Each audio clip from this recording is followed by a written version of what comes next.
my goodness. Disclaimer, I don't have a favorite U2 song. So I'll just go for Another Day and sometimes what? Sometimes you can't make it. Sometimes you can't make it on your own, Kristen. So good morning, ladies and gentlemen. My name is Ruth, as introduced. And growing up as a child, I was surrounded by friends who had career goals. You know those goals you would hashtag career goal, and you would endorse those goals? So they wanted to be doctors, lawyers, nurses, pilots, engineers, you name it. But for me, I wanted to be the first that showed up on your screens at 7 p.m. reading the news. 10-year-old me did not even know they were called newscasters. So whenever somebody asked me, what would you like to be when you grow up? I'd be like, I want to read the news. And my reasons were pretty simple. I wanted to be a newscaster because newscasters are confident, they're beautiful, they're well-spoken, plus they seem as though they know what they're doing, and they're famous. And I really wanted that package. Like, I wanted it so bad. I was really never exposed to information or books about current affairs. So my goal was pretty simple. Get a job that was going to make me very successful, hopefully as a newscaster, and be a part-time do-gooder who performs some acts of kindness. Never did I ever dream I would find a meaningful career in being a global citizen. I went on to pursue a Bachelor of Arts in Media Studies, hoping that I end up on TV. And I chose political science as my second major because I wanted to understand the sphere that has so much influence on our lives. I was a loud child with strong opinions, so my parents were convinced this was a perfect match for me.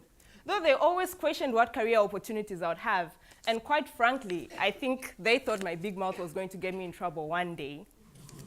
I found myself loving every aspect of the media world, and the more I explored the political world through my studies, the more I realized that this is exactly what I was meant to learn.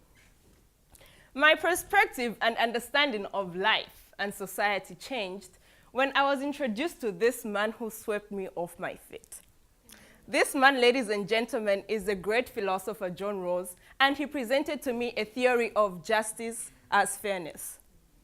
Now you have to understand that before John Rawls, justice to me was a picture of a courtroom with a judge, a prosecutor, a defendant, a victim, and the accused all rising. To me, this is where justice was served, and learning of John Rawls' theory opened my eyes to a different and broader understanding of justice. And from that day, I longed to see this justice in action. 2 years fast forward, I sat in an interview for Global Health Call, and one of the interviewers asked me, what does social justice mean to you? And without thinking about it, my response was justice as fairness. It was in that exact moment that I realized that the major reason I was drawn and so desperately wanted to be part of the health equity movement was to serve justice in the untraditional way. I mean, the fellowship and these people, these strangers, were telling me I could advocate, stand up for people, speak for people, and be the voice of the people without actually being a lawyer. I was going to save lives without being a doctor. And I was going to use my communication skills to fight for what I believe in. And I was marveled. It was like this is the heartbeat of the place where I knew I belonged. When I joined Global Health Corps, I felt at home. I started identifying myself with everything that the movement stands for. When I got here, I stopped searching for a place to belong and started expanding and exploring all the rooms of global health. I recall sitting in one of my media classes, learning about all the amazing work marketing and advertising agencies are doing out there in terms of brand promotion. Let's talk about Samsung, Coca-Cola, Apple, never mind the PR displayed in the US drama scandal. I remember thinking to myself, I would like to be part of those teams. But after my aha moment, I wanted to be part of a team that was promoting the ultimate brand. A brand beyond and above all brands, health as a human right.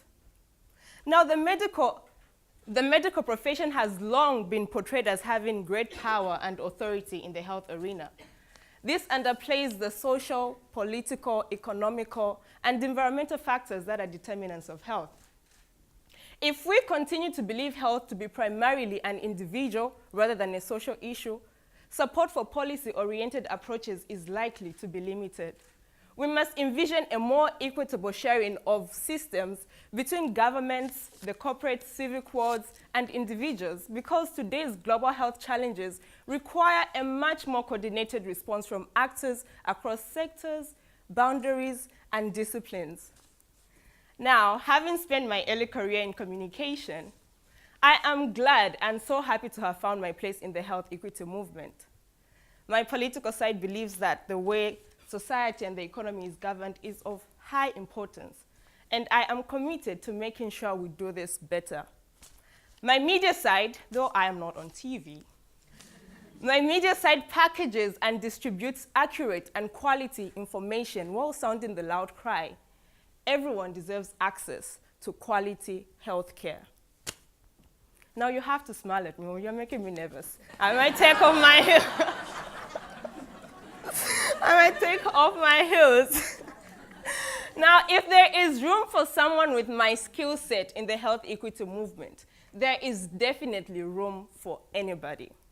I was going to end with a quote by Nelson Mandela or Bill Clinton, but I am too nervous. I might not quote it correctly. But I will say this. Someone once said, health is wealth. And if health is wealth, why don't we make it a human right? I implore you and welcome you to join me as a health advocate, a change maker, and above all, a global citizen. Thank you.